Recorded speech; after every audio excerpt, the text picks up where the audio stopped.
What happened after Alexander the Great died? In this post we will see how was the division of the empire of Alexander the Great manifested especially in the so-called War of the Successors. Division of Alexander's empire. After the death of Alexander the Great in the middle of 323 BC, his empire disintegrated in a short time. His elder half-brother Arrhidaeus, son of Philip II, was declared king of Macedonia under the regency of Perdiccas, one of Alexander's generals. However, a clause was established, which stated that if the son of Alexander's wife, Roxana, was a boy, then he would be declared king. In this context, Perdiccas was given the power to divide the territories of Alexander between his generals. In this division, Ptolemy, general and good friend of Alexander, he had Egypt, Libya and the Arab territories near Egypt.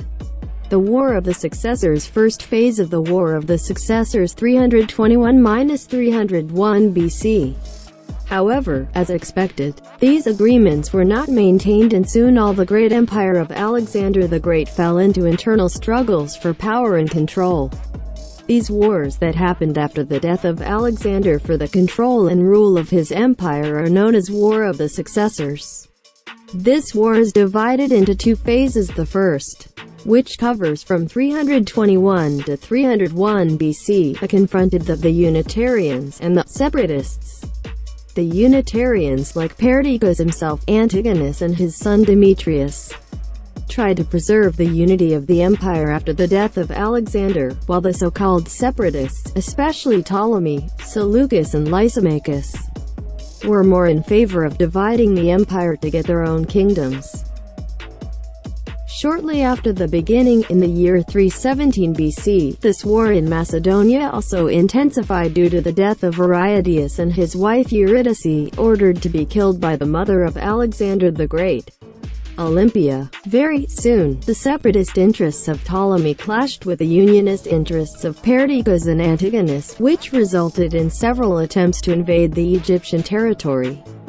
The first was made by Perdiccas in 321 BC, only 2 years after the death of Alexander, and the second was organized by Antigonus in 306 BC. The first phase of this war was resolved in 301 BC in favor of the separatists thanks to the defeat and death of Antigonus at the Battle of Ipsus. By then, the separatists, including Ptolemy, had already advanced to the result, proclaiming themselves kings. In the case of Egypt, Ptolemy had proclaimed himself king of Egypt in 305 BC with the supposed legitimacy given him being the guardian of Alexander's body, guarded in the city of Memphis and then in Alexandria.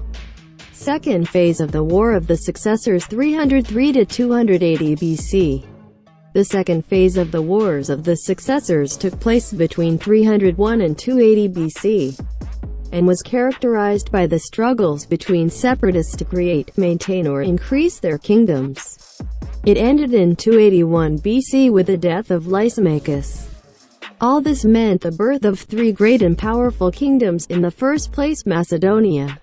Second, the Seleucid Empire settled in Syria and Mesopotamia, and the largest of all in terms of territorial extension. And third, the Ptolemaic kingdom, whose nucleus was Egypt. These three kingdoms are the protagonists who for centuries will be fighting for the hegemony of the Levant and the Eastern Mediterranean, specifically since the end of the War of the Successors until Egypt falls into the hands of the Romans in 30 BC.